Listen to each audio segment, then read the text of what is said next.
Hello, my name is Megan Russell. And my name is Christopher Russell, and welcome back to Page by Page, writing the book in real time. We are at chapter 19. Chapter 19 today. Huzzah! And I'll tell you why later. Oh no, we can tell you now. But in honor of the climbing wall, we have Golden Monkey. I didn't even think of that. Oh, so Megan, what's been going on? Well, I got to see you in your official opening at Epic. It happened. It was so fun. You did. I did, and it was great. Thank you. I saw all 4 of your shows. Yes, you did. It was lovely. It was, but you being left alone for that long time. Yeah, my sole complaint is that because it's like a set sort of show, the intermissions between sets are really long. Yeah. So I was just sitting there for like 5 hours. No, not exactly. Like 4.5 hours, maybe. Yeah, but what do we get to do before that, though? People now are staring. People now are staring. Run away. That didn't even rhyme. But still, it was good. It was very impressive. Thank you. But what did we do other than that? Well, because we were in Epic Universe, we did some rides in Epic Universe. So that was fun, including my personal favorite, which is the Monsters Unchained. And my personal favorite, which is Hiccups. Yes. I forget what it's called. It's the How to Join Your Dragon roller coaster. Hiccups Wing Gliders or something like that? I don't know. It's the toothless roller coaster. It's very interestingly named because there is a ride in Burke where it looks like it should be named Wing Gliders. And then like the other one is named something that looks like it would be the coaster. So it's kind of like Iceland versus Greenland. Oh my gosh, is that why they did it? Oh. I don't know. Or they were like, you know what would be funny? Because one of them, so there's the roller coaster and then the other ride, it like goes in a circle with the point of seeing if you can flip yourself 360. If you've ever been to the Mall of America, it's like the Ninja Turtles ride that they have. Yeah. It's very similar. But it's a vomit cycle of death if you get dizzy easily. So wouldn't it be funny if they did it that way so that people didn't know what they were getting on? Sort of like the Ferris wheel at Disneyland. That Ferris wheel is evil. That Ferris wheel is evil. So the Ferris wheel at Disneyland, if you've never been there. Oh. So there's like. Do we want to ruin that for them or do we want them to go and have that same death-defying experience? Okay, so if you want to know why we both legitimately thought we were going to die. Genuinely thought we were going to die for about 2 or 3 seconds. We're like, well, it's been a good ride. Yeah. Then look up the Ferris wheel at Disneyland. Oh, I think technically if you don't want to know, but you enjoy your asshole shooting up to your throat, then make a trip to Disneyland, put it on your bucket list, and ride that Ferris wheel. Oh. Because, I mean, it is an experience I will never forget. Like, no. Man. Can you imagine, like, because I am who I am, because I am the epitome of the younger sibling. Oh, man. Can you imagine working that Ferris wheel and the satisfaction of just people screaming for their lives? Oh, that would be such a good job. I'm such a bad person, but it would be okay. I'm not a bad person because no one's getting hurt. No. If people were getting hurt, that would not be good. I wouldn't think it was funny. But because no one's getting hurt, I think it's hilarious. My asshole going up into my throat hurt. It did, like, my God. I think I tensed my ribs too much. It was rough. So 2 points of clarification. Number 1, it's technically, I believe, in California Adventure. Number 2, not going to tell you what the difference is, but just know that there are 2 different lines for a reason. That's all I'll say. Oh man, we did not know that. No, we did not. So yeah. But yeah, so that was we got to do that. We got to go to Epic. We got to explore some more. And we did Maker Faire. We did Maker for Orlando. Yep. It was very cool. Yeah, it's been a lot. It's been a lot. We have been in full on Miami Book Fair prep. Yep. Prep mode. I'm a little nervous because Maker Faire went really well. So I am really well. Scarily low on book stock. So if you are going to be at the Miami Book book fair and you're hoping for some signed paperbacks, do swing by earlier in the weekend. Yes. Don't wait till Sunday afternoon. I'm gonna run out of some stuff. So just make sure you come by early if there's something you really want. The nice thing is that we do have a way that we can physically sell ebooks too. So if you still want to support Megan and it's like, oh, the series that I want isn't here, you could always buy an ebook bundle from us. They're going to come with some cool things. Like you'll actually be able to get an autograph with the ebook. You'll see when you show up.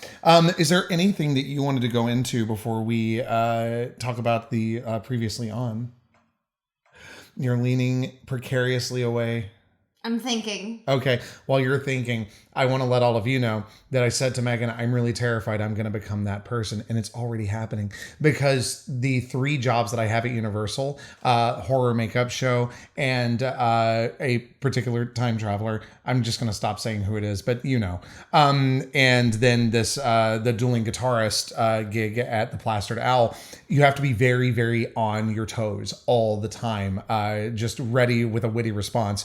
And so, yeah, I have already, like, there was a girl the other day that said to her while I was a particular character, I was like, oh, my name is Eileen. And I was like, oh, you appear to be standing straight up. And I was like, oh, man, here we go. And then at the plastered guitar gig, Megan gave me the biggest, you did not just say that, when during a portion, which I'm not going to go into because I don't want to spoil it, but one of the guitarists goes out and talks to the audience and found out that a guy that was there was working or had worked as an elevator mechanic. And she said, oh, I bet that was a cool job. And I went, I bet it had its ups and downs. So I'm sorry. I am so sorry for when that makes its way into the podcast more. I apologize. No, just know it's going to happen. Is that like we're walking through the park and like random guests with like birthday buttons, he's greeting them like he's an employee. I can't help it. It's what I do. It's a little like, I feel we're going to work on it. We're going to make sure that we take steps to make sure it stays reined in. Thank you. But wow, Thank dude, you. wow. Yeah. All right. Okay. And do you want to give us a previously on now that we've given them fair warning? Fair warning, everyone. Previously on. There it is. Diary of a Blood-Marked Werewolf. It is field day at Laureldale High School. Ella and Jason rocked it out on the challenge course. Ella hurt her palm, and Jason bound it for her. Now it is time for the rock climbing competition. Yeah, that's really all we need in this moment. Would it be bounded or binded it? What would that be technically? Binded? Bended it. I love it. He tended to her wound. Okay. Oh, that was too far. That's enough. All right. I apologize for that. Okay. So, and I have moved the mic, which is why my voice now sounds closer. As long as you don't start doing that to people in theme parks. Oh my gosh. We're good. No, if I did, no, I like my job. Thank you very much. So, can you imagine if you were a scare actor at Universal Studios, so you just get used to walking creepy close to people in the park, and then you just keep doing it when you're just plain clothes, like right up on people's shoulders, staring in their eye? That's terrifying. I don't like that. No, thank you. Okay. I think it's time we get into the chapter. So, this summer... I'm sorry, I can't do it. I was going to try to do it like a movie preview, but we're far away from summer. Not in Florida, we're not, though. Okay. So, get ready, everyone, to experience something that has never been heard before or seen by anyone's eyes other than mine or Megan's. Chapter 19 of Diary of a Blood-Marked Werewolf. 1 Mississippi 2. Sorry, we have to try this again. That's literally the chapter title, though, right? Yes. Okay. But do it without laughing. Okay. This is a serious chapter. Mm-hmm. Chapter 19, 1 Mississippi 2. Fun fact, assuming you have the tempo of John Bon Jovi's Livin' on a Prayer permanently etched into your brain, and if you've grown up in werewolf bars, most of which tend toward a Bon Jovi fetish, you do, starting from the top of the lyrics and going to the end of the first chorus times out to 63 seconds. Information that becomes very useful when the time to beat on the rock climbing wall is 69 seconds, a number that became ever more entertaining as the parent volunteer manning the scoreboard edged toward vein-pulsing rage at the passing students crumpling into giggles as they filtered over to the far side of the gym to watch/be in the next round of the competition. The 4 climbers in our slot waited beside the wall, 30 feet high and fully vertical, with our marked advanced route offering little enough challenge to make timing a severe fucking challenge, lined up like fucking show dogs while the spectators crowded in on the taped-off safety zone and our waiting belayer, a man I'd never seen before, but at least he looked buff. Feisty, the short but formidable-ish climber who'd accompanied Sheriff Fuckhole out to the cliff the day I found Clara, approached the quartet of climbers. I slid my bandaged hand behind my back, but Feisty only had eyes for our harnesses, her full face contorting into a frown at the saggy waist belt on the boy who wasn't Isaiah. "Have you climbed before, arms out?" Feisty didn't pause between question and statement, like she wanted to make really sure the not Isaiah boy's stupidity wouldn't interfere with his understanding the insult. He held out his arms, and Feisty wrenched his harness straps tighter, speaking while she went, turning random words into grunts. "You'll be climbing one at a time. We'll be drawing straws for climbing order. Short straw first, long straw last. Belay calls happen first, then you'll get a countdown and go. Do not touch the wall before go. Time stops when you ring the bell at the top of the wall. Questions?" "Does this have to be so tight?" Not Isaiah asked. "If you want to climb, yes. Anything else?" Feisty finally looked at our faces, lingering on mine just a touch too long to avoid awkward. "We're good to climb." Actual Isaiah, who probably hadn't noticed the awkward, bounced on his toes like a puppy who'd spotted a pot roast. "Okay, let me get..." Feisty turned away, fishing something out of her pocket. "These ready." She turned back around, holding 4 small, seemingly equal-sized cuts of dowel rod in her fist. "Short straw first, long straw last." She held out her hand. Isaiah jumped forward, grabbing the first dowel/straw. Not Isaiah went next. I let the other girl go after him, stepping in to grab the last dowel. "Hold him up," Feisty said. The 4 of us obeyed. Isaiah's shoulders sagged, like he'd been banned from the competition rather than drawn the long straw and gotten the last slot, giving him the opportunity to watch which holds on the route the rest of us chose before climbing himself. Not Isaiah drew the short straw, I drew to climb second, and the other girl third. "And away we go." Feisty reclaimed our straws and clapped Not Isaiah on the shoulder. "Let's get you tied in." The poor dude actually paled a little as he followed Feisty to the belayer, even adding a faint sheen of sweat to his brow as they went through the safety checks, which blossomed to a beating drip when Feisty let him step up to the wall and his teammates began to cheer. He examined the handholds for a few seconds before hovering his fingers over his chosen 2. "Are you trying to say you're ready?" Feisty's frown snapped back into place. Not Isaiah's hands trembled. "On belay?" "Belay on," the man on the other end of Not Isaiah's rope replied. "Climber will begin in." Feisty lifted the old-school stopwatch around her neck. 3, 2, 1, go! Not Isaiah started up the wall, choosing holds with an easy reach, barely making any progress on his first 3 moves, which the pack of non-Team Parker spectators didn't seem to mind, as they cheered like the poor dude might actually win. "Keep going! Yes! Do it!"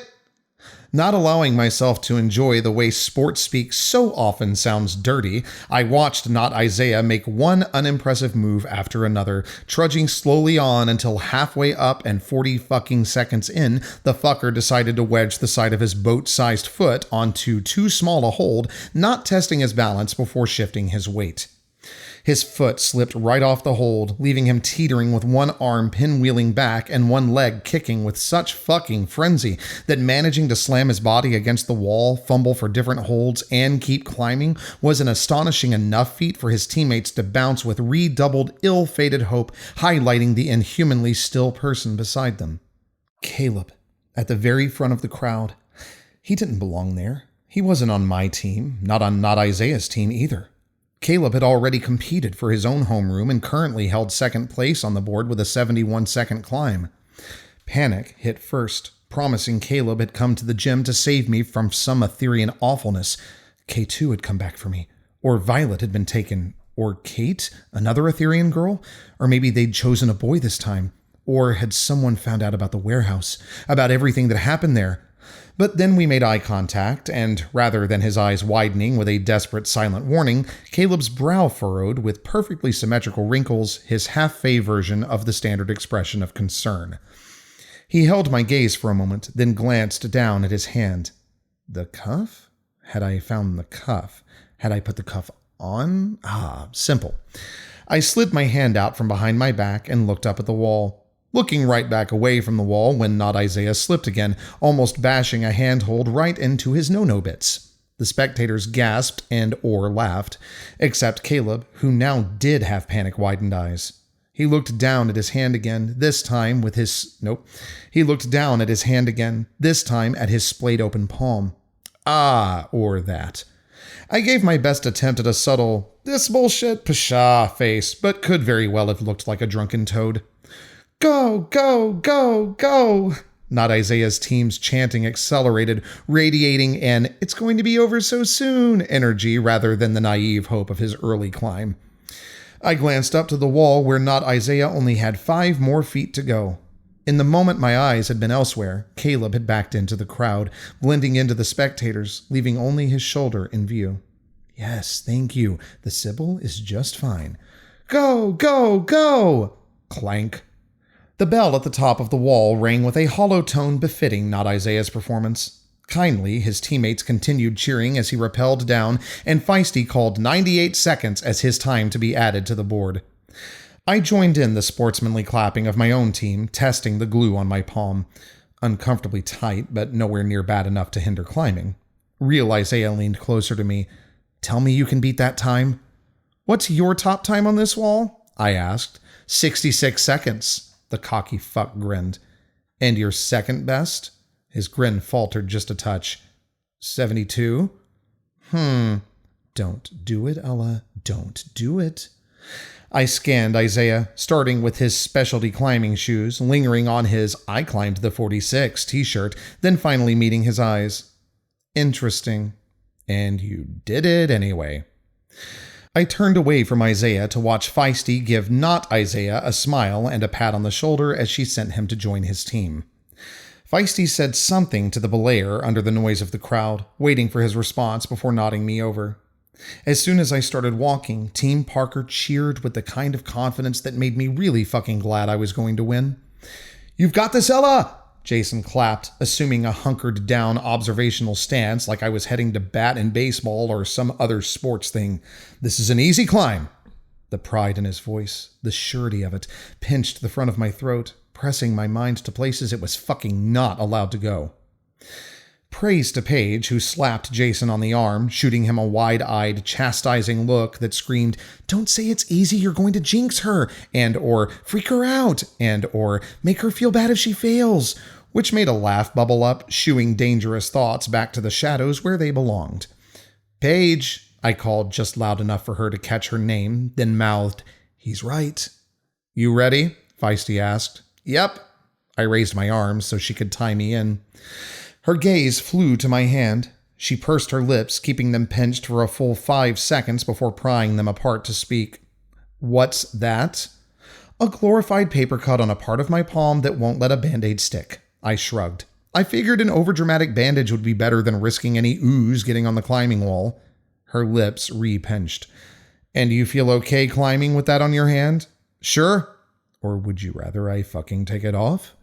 "And the bracelet?" She pointed to my cuff. "Yep." Resume lip purse. "It's a good luck thing." I frowned, giving my brow a thoughtful furrow. "Taking it off just gives me such awful anxiety, especially after..." "Don't overplay it, Ella." I rounded my shoulders slightly forward, curling in on myself, chewing my lips like a countdown to either hysterical sobbing or panic puking had begun. "What a super cool good luck charm." Feisty's face switched to a too kind smile. "And it looks great with your harness." "Like bondage chic," said Ella, like an asshole. Feisty fucking froze. "Get your shit together." "Anything for safety, right?" I laughed, like that made sense. Feisty nodded in a non-committal way, the nervous head bob not stopping until she'd finished tying me in and stepped back, leaving me in the hands of my belayer. "You got this," Jason called as I stepped up to the wall, eyeing the first few moves on my route. "Show them how it's done." And this one goes out to Paige Paxman, ladies and gentlemen. "On belay?" I started the call in response. "Belay on," my belayer replied. "Climber will begin in," Feisty said. "Come on, Ella!" Paige shouted. "Run right up there," Jason said. "No running allowed. Slow and steady only." 3, 2, 1, go! At Feisty's command, I grabbed my first handholds and started up the wall, ignoring the chanting crowd and the unpleasant tension of the glue on my palm, measuring every move, calmly counting 1 Mississippi, 2 Mississippi, 3 Mississippi, before starting the soundtrack in my head right at the top of Bon Jovi's treasured lyrics. "Tommy used to work on the docks." I paused, waiting until "It's tough, so tough." Enjoy my Bon Jovi, everyone. To make a reach that sped the chanting, but not the indelible tempo of Bon fucking Jovi. "Working for a man." Stopping at my chosen 1/3 mark, I shook out my left hand for a hint of dramatic flair. "You can do it!" Paige shrieked over the chanting as I climbed onward. "I know I can. For love, for love." Using the nubbin of a hold that almost took out Not Isaiah, because I'm an asshole, I made a spectacular step, passing the halfway point just in time to hold on to what we got, measuring my pace until another shake break at, "Well, we're 3/4 of the way there," spurring a chant. Damn it. I got too caught up in the singing. Okay, all right, I'm going back. Using the nubbin of a hold that almost took out Not Isaiah, because I'm an asshole, I made a spectacular step, passing the halfway point just in time to hold on to what we got, measuring my pace until another shake break at, "Well, we're 3/4 of the way there," spurring a change in the chant from "Ella, Ella" to "Go, go, go." Accepting the clear instructions from the spectators, I went on climbing. "Take my hand!" I looked up, eyeing my glorified cowbell destination, planning my last moves with which to live upon this prayer, picking a tricky, meaning crowd-pleasing, hold for my final step. "Go!" blurred into wordless shouts. Fuck it. Diving fully into the drama, I fumbled my foot mid-move, taking 2 beats for a wobble, earning squeals from the crowd that surged into screams of triumph as I pulled myself up the last few inches on the power of Bon Jovi's prayer and slapped that bell like a fucking cymbal. The roaring of voices behind me echoed off the walls of the gym, filling the air like a kinetic force that should have cracked the ceiling. I steadied myself on the wall and twisted to look over my shoulder. Paige and Jason had gone absolutely batshit, with Team Parker matching their energy. Other spectators cheered too, even some of Not Isaiah's team members, and Caleb beaming up at me as he blended in beside them. Even Feisty shook her head with begrudging approval, seeming to say, "Okay, that was impressive, but you're still a dumbass for free climbing," as she waved for me to rappel down. "Ready to lower?" I called down to my belay. "Lowering." At his response, I faced square to the wall and took my hands off their holds, sitting back in my harness, letting the belayer take my weight, preparing to kick off and start my descent. I barely caught a glimpse of it, the little flash just above me, and then I fell. Down, down, ass overhead, too fast to grab for the wall or get my feet beneath me, too fast to wonder how painful impact would be. It's not my fault my guardian didn't watch me. It's not my fault he cheated on me. It's not my fault my best friend betrayed me. It's not my fault I'm too young to control instinct when anger and fresh meat collide. It's not my fault the whole town is grieving. But it is my hands that drip with her blood. They promise me that part doesn't matter. Oh, Jesus. Sorry. We reached the 1/3 part of the book. Oh, we did it. I wanted to say something before, but I was like, if I say that this is the 1/3 part of the book before we start, which is why it was so hard for me to be like, shit, what do we say? I don't know how to get into this because I just want to get into the chapter. Y'all, I'm going to let y'all digest that a little bit because when I finished reading this, I'm not going to say it. I'm just going to leave it alone. Just... I hope that it is as impactful to you as it was to me, and for the same reasons, because holy shit, what a chapter. What a chapter. I think that this is probably the best chapter out of the entire series so far. Like, it's just, nice. well, it's just, yeah, I can't say why. I can't, because it has Bon Jovi. That's it. That's the only reason why. No. But I feel like this is a good, like, this is my mid-season finale. Sure. Which is why well, it's not mid-season though. Hold on, I'm going to move this. Is this it? And I was like, no. Yeah. Is this it? No. No, and then you clearly got not. to the end of this chapter and you're like, oh, this was it. Man, I just want to talk about what's coming, but I can't. Megan totally cheated and told me what's happening in the next chapter. Like, not the whole thing, but the way that it starts. And I was like, oh, well, I don't even know if it's the way that it starts. But yeah, I can't say more without giving shit away. But I was like, oh, shit. Well, so honestly, I'm stoked. I told you that little tidbit for super selfish reasons because I gave you the chapter and you were like, wow, really cool. And I was like... You didn't get it. And I was like, you need like 7 more words to understand.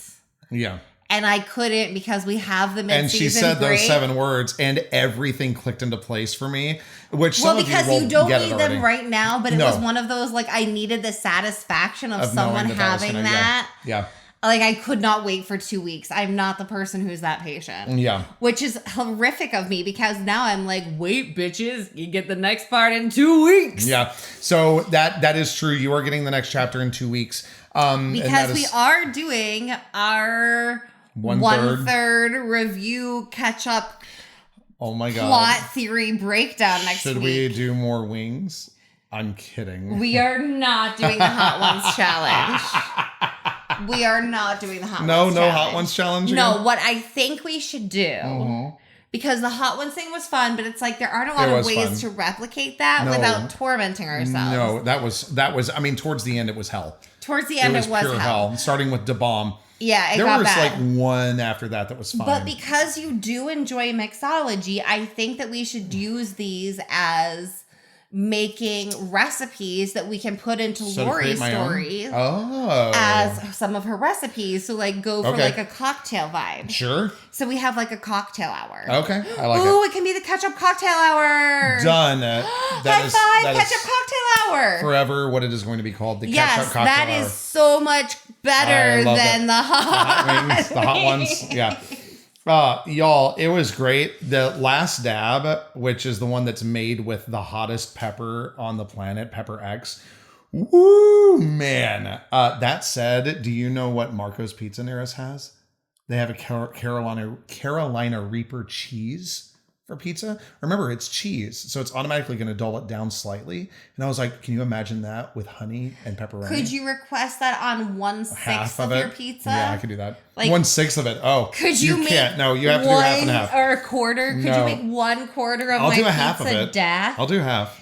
Okay, we can do a half a pizza I'll do like half a that. pizza But with if stuff. I hate it, the rest of the normal half is mine. That's fine.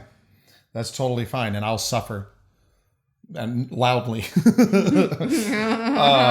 Okay, so I am going to ask you your thoughts on this chapter because this is something that you've been building up to for a while. How do you feel it has unfolded so far? Like, did this meet your expectations for like how you wanted all this to come together? Because you've said that your characters often don't behave.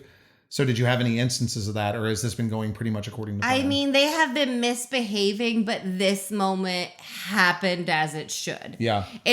I've said it before. I don't know if I said it on the podcast, but the way I think of writing is kind of like a road trip to the Grand Canyon. So like, I know I'm going to head up. I mean, no, I'm going to hit like I-10. Is it I-10? The one through Louisiana. Yeah, I-10 passes like, through. You're going to like get on I-10. You're probably going to lose a tap shoe in the bayou. That happened. That's a real story. That did actually happen. Maybe stop at that, like, the thing station on the way. Mm-hmm. Like, the kind of things about your route. But shouldn't that just end up being about cars? I don't even remember. It was like about automobiles. It was such a long trip, though. We got up and walked around. We probably saved ourselves from what fine. It was so dumb. But there's a roadside attraction. I think it's somewhere in Texas. Or New Mexico, maybe? But it's like a desert roadside attraction, and they have billboards of it for miles and miles and miles in either direction. It's kind of like south of the border if you're traveling 95. Yeah, it's like that. So by the time you get there, you're like, what the fuck is it? I just want to know what it is because I'm so sick of not knowing what it is. Yep. I will pay you $5 a person to find out what it is. Jesus, know what it is so I can marketing. complete the story cycle in my brain, you bitches. Like, that's what it is. After not having been able to get branded gummy bears the entire freaking trip, yeah. Like, I'm okay with some off-brand gummy bears, but some are disgusting. Like, you can taste the Albanese, Haribo, or bust. Yeah. Black Forest are fine too. But anyway, so I know like some things along the route, but I don't know everything. So this was one of those major stopping points where like this moment is what this moment is. Yeah. And I'm very excited about this chapter because it feels like I've been doing like the dink da dink da dink da dink da dink da dink. Oh, sure. And it feels like you just saw the very top of the box pop open, but you haven't actually gotten to see what's springing at you yet. Oh, I love that. You know what I mean? I feel like that's the moment I'm leaving you in, which feels evil, but because of who I am as a person, also satisfying. Yeah. It's really funny. There are some readers who will be like, do you have cliffhangers that are mean? And I want to say, and I try to point them to the right series of like, Girl of Glass is not right for you. No. Well, Girl of Glass doesn't end that bad, but Boy of Blood, you leave us on off. Yeah. So like if you're not a cliffhanger person, like that's not a series for you. The Tethering you would be fine with. Brian Adams, you'd be fine with. You'd be fine with it until the end of the Siren's Realm, and then you would have to. But even that, it's not a bad one. Like you always kind of know. I don't know, man. It's the end of Night of Never where I'm like, okay, that one's really mean in the Girl of Glass series. You think Night of Never's worse than Boy of Blood? No, you're right. Boy of Blood. Yeah, Boy of Blood is way worse. But that's the only one that's that bad. But when people ask me, like, do you do mean cliffhangers? I want my response to just be like, I am a youngest sibling to a very oldest sibling, kind of oldest sibling. Mm-hmm. Of course I fuck with you. What do you expect? It is my job. I was born to fuck with. Hey, you end an entire series on a cliff. It's not really a hanger, but it's on a cliff. Okay, continue. So, got there. Okay, you'll be climbing. Oh, so I was like, why did I highlight this? So, and I'll be sure to make a TikTok about this too, because Megan is like, that is actually a great thing to make a TikTok about. Yeah, so check out the page by page podcast, Facebook, and Instagram. Wait, sorry. Page by page, TikTok, Instagram, and Facebook. Facebook is not as active as it needs to be. You need to put this video on there. The one that I'm about to make? Yes. Okay, I will do that. So he's going to actually put this video on all of them. So check it out there. I will 100% do that. You're not that adorable. I'm so cute. I learned from our nephews. Okay. So you'll be climbing one at a time. I was like not able. Megan wanted this to be read. So this is her. Yeah. She's tightening not Isaiah's heart. Thausia is tightening not Isaiah's harness. I love that he's not Isaiah. That's his name. Well, she doesn't know his name. I know, but it's so funny. Not Isaiah. So as she is tightening his harness, and I was like, I'm just not getting these grunts aren't feeling right. Shut up. Just keep talking. You're good. Sports speak, sexual. That is also one of my favorite things. But I physically had to actually start acting like I was like yanking. Oh my God, it's impossible to say this without sounding dirty, but without like trying to tighten a harness, something like that. So I was literally, and even in this, if you watch the video 5 years from now, you'll see me doing like little hand movements. So for instance, I'm going to act like I'm actually like tightening a harness right now. You'll be climbing one at a time because actually doing that kind of resistance and that movement helps get you into the mindset. And that's actually a really good thing Megan was pointing out for acting. Like sometimes it's like, no, it's good to actually make that movement so that you can be like, oh, okay, yeah, that's what that feels like. Well, because that tightening, you're tightening your core, diaphragm. yeah. You're like, so in order to make that move, in order to make that sound, you kind of have to do it. So you bring up a really interesting thing, and I just told a voice student about this the other day, and I looked it up to make sure that my voice teacher hadn't like gotten weird information. But my voice teacher in college was a brilliant pedagogue, so I figured she was right. Our vocal folds. Sorry for anybody who's grossed out by stuff like this. You might want to fast forward by like a minute. It's not too graphic. It's not graphic, but it might sound gross. Vocal folds used to be strictly to basically keep our innards inside when we would lift things. So they would create kind of a vacuum seal, if that makes sense. Because when you're lifting something, you're creating pressure. And if you're not able to close off that pressure, then you could send stuff up. And it is a legit thing. And I looked it up and that absolutely is true. And it wasn't until later that we evolved in such a way that we were using our vocal folds to make sound and speech. So it makes sense. Wait a second. What? Okay. Yeah. So if the vocal folds are to hold down innards. Yes. Like that's a crude way of saying it, I guess. Speaking is air going through that valve to hold down Correct. innards. Yes. All speaking is the squeak of a leaky balloon. I mean, yeah. Yeah, that's actually a great way to think of it. And that's what I tell my students to think about when they're singing is that literally this is a balloon and you are controlling the amount of air that passes through its opening. That's what it is. It's literally what it is. I'm grossed out. Okay, let's get back to the book. I'd rather impale some people than think about my innards popping out. So, but the reason that I brought this up is because when you're doing that kind of activity and you're doing anything that's straining, you're going to be pinching it. Exactly. Or not pinching your vocal cord, contracting. You're contracting the instrument as a whole, right? It's because that's your vocal folds all the way down to your diaphragm, even up beyond your vocal folds. So it makes sense that doing that movement is going to cause that to happen naturally. You're my naturally. I don't know what that Keeping up with the acting lessons with Megan and Chris. Does this have to be so tight? So I went, what was it I said at first? I don't remember the first way I delivered it, but you were like, no, this is like in his groin area. How did I deliver it the first time? Well, the first time you did it like it was pinching his stomach. So like a corset vibe. Oh yeah. Does this have to be so tight? That's what it was. And then I was like, no, it's going to be like a hip climbing harness. So then I went, does it have to be so tight? And then I was like, no, it is not pressing on that. It's more like the hip, lower waist constriction. Like, it kind of feels like it's spreading your booty cheeks. Yeah. So you're like, why is that part of my body saying hello to the world? So you're kind of like clenched teeth. Like, does this have to be so tight? Yeah, you're like, everything feels weird and my asshole is spread. Yeah. No, it's pucker. Not pucker. Can't pucker. It's like way too open. You know, like, why are you pulling those apart? I feel like I've brought him up before, but Megan literally, because knows that I love this. Because you're mentioning it, I get a penalty set. Oh, wow. You put it in the book. But there's as a gift to you. I appreciate it. Thank you. Sir. Thank you so much. I actually do really appreciate it. But there's this great, it's almost sitcom-y of this character named Chit. That's played by Jay Renshaw, who's done a lot of different stuff, including when he was a kid, he was in Criminal Minds, which is crazy.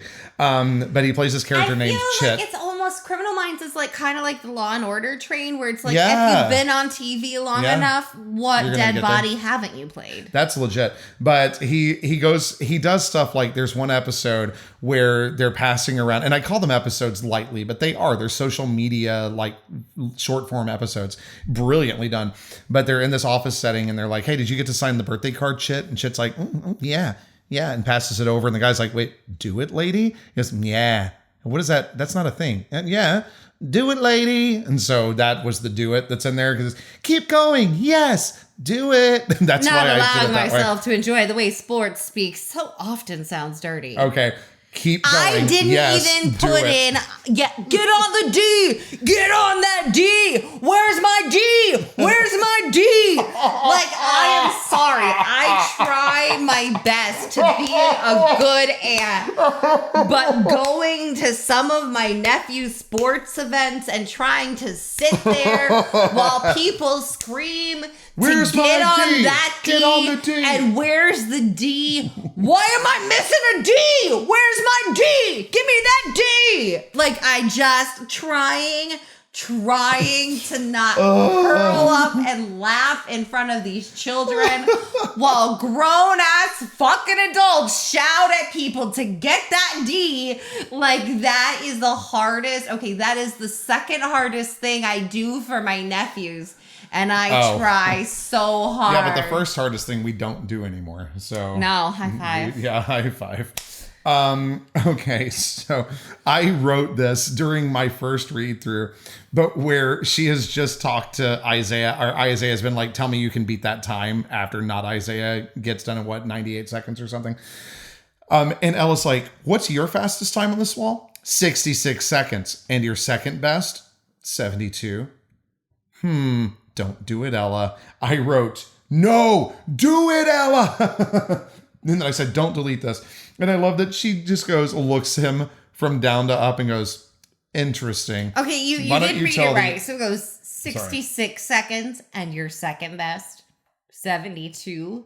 Don't do it, Ella. Don't do it. And then interesting. Yeah. Interesting. Which, so do you want to talk about interesting, Megan Elizabeth? So once upon a time, a long time ago, in a theatrical hellhole. Yep. Our very incompetent and dangerous stage manager went on vacation, and an even worse, more assholeian person. I don't know if I'd call him, worst person. Yeah, sure. Not worst stage manager necessarily. No, worst stage manager, not more dangerous deck crew. Better deck crew. Yeah, better horrific stage manager. Correct. Yes. Was trying to institute a massive amount of rules backstage because he was the interim stage manager. So he was now in charge. Things that were like not in the handbook, not in the contract. Like, dude, are you trying to get the fucking actors to walk out?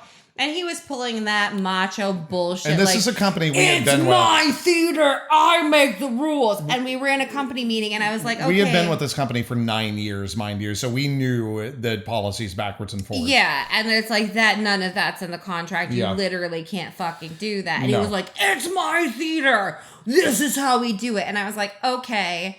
So when the actual stage manager gets back in 2 days, then we don't do things that's not in our contract anymore. And he goes, no, my rules stay. And I just looked at him and waited a couple beats for comedic timing. And everyone, all of us were in the green room just staring at Megan, and we were just holding our breath like, oh shit. And I just looked at this 6'4" man and said, interesting. And walked the fuck out of the room. And even there was a person on in this production that she and Megan absolutely despised each other. It was 100% her fault, which I'm not going into. Not Megan's fault, the other person's fault. I'm not going into that because there's no point in dragging down the podcast. But she even was like, oh shit. Like she knew. And do you know she what? Like, From that interesting on, he never fucking tried to impose his fucking rules. I didn't even have to take it to management. Yep. It was such a mess. Anyway, so that was a fun thing to put in there. Also, like, once someone points out that's not in my contract or company handbook, you passed this by management? Right. And you say no? Yeah. Dude, give it the fuck up. If someone knows enough to ask you questions you have to say no to like that, you've lost, step down. I feel like this is actually a lesson that many people who are important in life could look at. So if there is a given structure that is set up to keep everything in balance, and part of that structure is saying this is not how we do things, you are throwing everything off and creating an unacceptable system, then maybe you should back the fuck down, admit you're defeated, and stop destroying things for everyone. This has been Megan's TED Talk. I love my wife. Okay. Oh my God. Okay, continue. Yes, thank you. Go! Blurred into wordless shouts. Fuck it. Diving fully into the drama, I fumbled my foot mid-move. I think that this is so clutch. I know I didn't, but don't worry, I can use the go as a marker. Go! Yeah, thank you. I love you've all of a sudden become a football announcer. Go! I watched Ted Lasso. Yeah, you did. Well done. Thank we didn't you. finish it though. We need to finish it. I kind of liked it where it ended, so I'm like, we good. Apparently, they do some really good stuff that even fixes some of the issues with season 2. Okay, maybe I'll watch it. So I would like to finish Like, it. I'm not going back to The Witcher. Fuck that. No. But it's who is it? Liam Hemsworth? No, I've heard it's not worth it. Ugh, that's sad. It's not a good change. Oh man, that makes me I sad. like it where it is. They're going into endless possibilities. With Yennefer and like stuff. And they're all together. Like, Are they? I like... Well, it's the 3 of them are together facing this spoilers, thing. by the way. Yeah. So, like, I didn't say who the 3 were. No, that's true. But, like, I like where it ended. I can leave that in the moment with this oncoming adventure and excitement. Well, I really want to. Okay, forgive me. Although this is kind of for my my TikTok followers, because I talk about how I will often interrupt the podcast to talk about video games. I someday, when we have time, it's laughable. Would love to get into The Witcher 3. Hashtag millennial. Apparently, The Witcher 3, the story is so damn good. And you know how video game stories can be.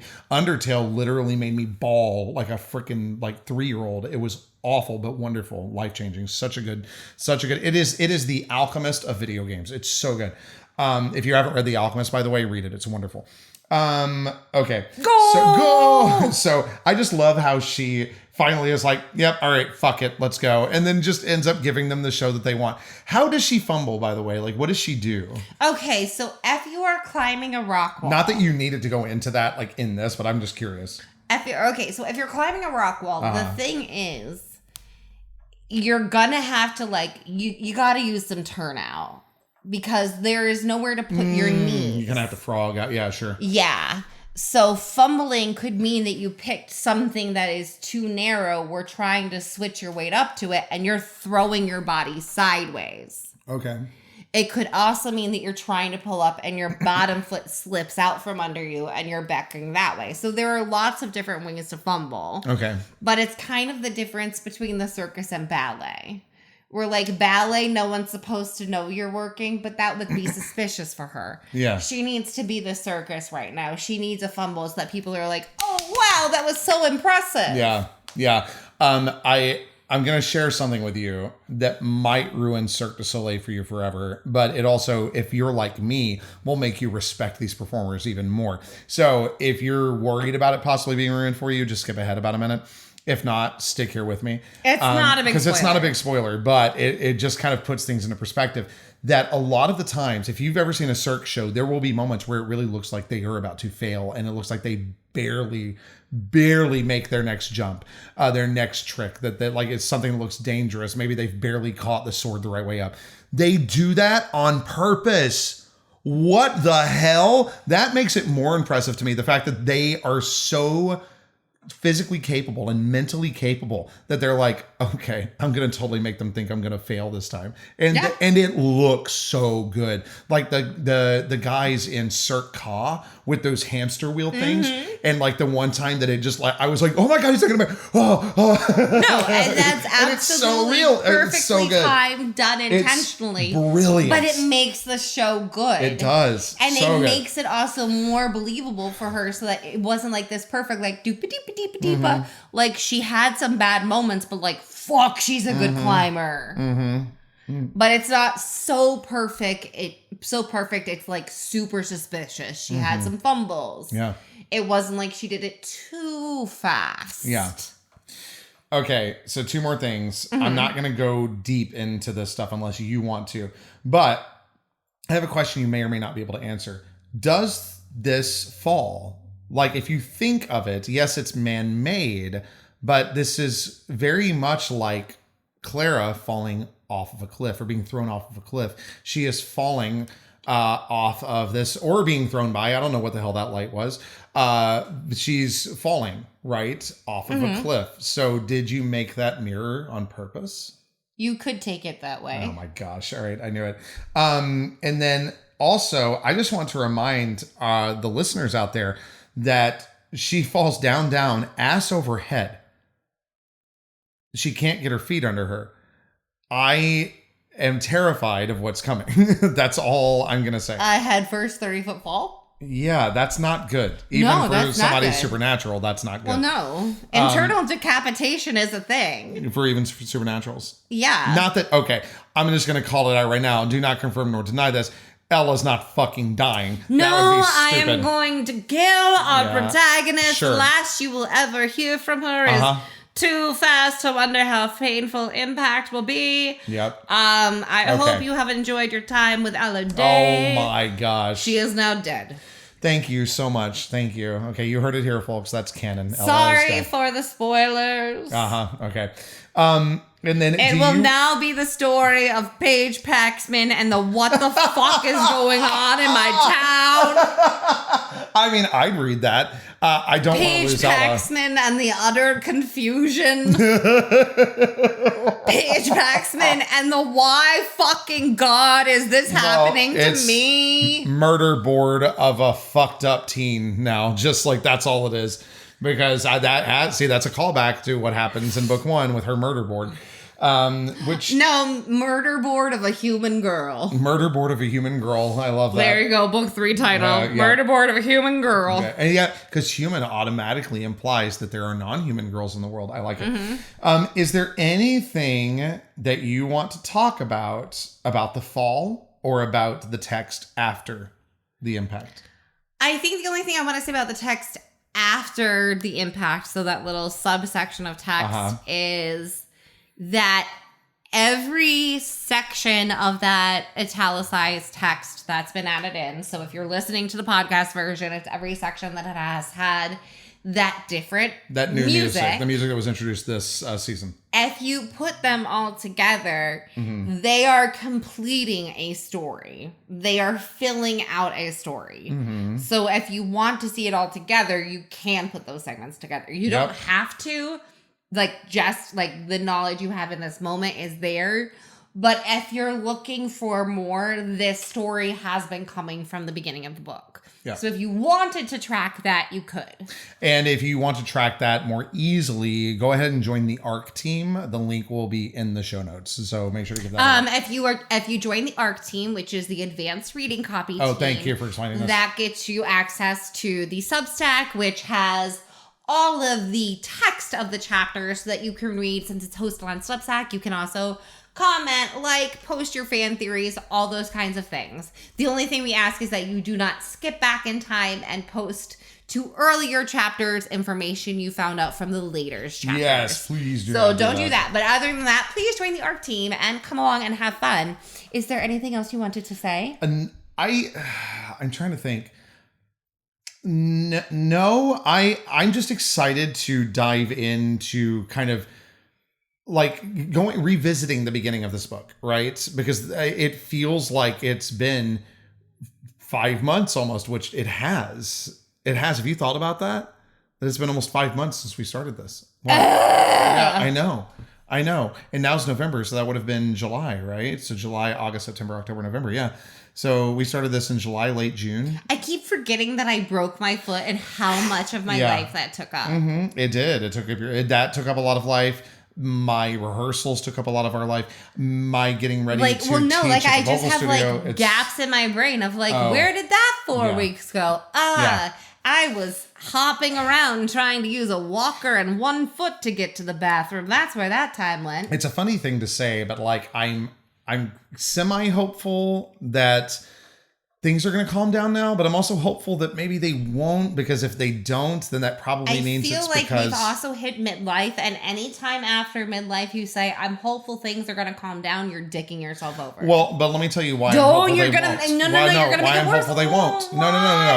No. You are actively because if they don't calm down, it is probably because I am training into a new skill. So if they don't calm down, fine. Problematic for keeping the podcast on schedule. So thank you all so much for your patience while I settle into Orlando performer life. It was me. You would think we've been here. Thank you so much. I've had a migraine for 7 days straight and nothing will kick it out. I'm sorry there's been random songs on this podcast, but all I have left is that touch of mania that makes me who I am. That's it. So that is what I present to you. That's absolutely it. But going back to what I was going to say, thank you so much for your patience. While you would think we moved here in 23, I'm still figuring out Orlando performer life. It is so different than what we came from. Like, it is so vastly different. I think the big difference is, and I'm going to toot your horn for a second. Oh, okay. Thank you. That's very sweet. The big difference is that you have with going right into horror makeup at Universal, with going into the time travel, with going into the guitar, you are jumping into gigs that are usually for people who have been in the theme park circuit longer. That's actually true. When people found out I got horror makeup, they were like, you literally just started. Well, because a lot of people come to Orlando, pay their dues here, and work their way up. The thing is, it's more like you paid your dues elsewhere, got your in-state certification, and started working your way up. Which is, I think, the difference is that it's really yes, you had your acting certification out of state. Right. And then you brought it in state, had to do that retraining period so you could figure out, wait, what is this new short format? Yeah. What do you want from me? And then you move from there. But most people who are here don't have that. Right. A lot of people start earlier. Yeah. And so I think that's why it's more confusing for you, because people. It is very confusing for me. Generally dive into it slower because they're doing it as they train. Sure. No, that does make sense, and I want to specify that it is not my my resume that got me into this. It was the training that I received on the way. It's because most of it on job. Because it's because you have been a host so many times. You have been a gig guitarist. You have been an onstage guitarist. You've been a pit musician. You've done all this. You've done all that. Yeah. You've had to put a show to guitar in 15 minutes in emergency because of a blackout. Oh, I forgot about that. Yeah, you've done all these things. I forgot about that. So you have these years. But then the blackout ended up going out. We didn't have to use it. But but you prepped the whole show. We were rehearsing outside when the lights came back on. We had it down.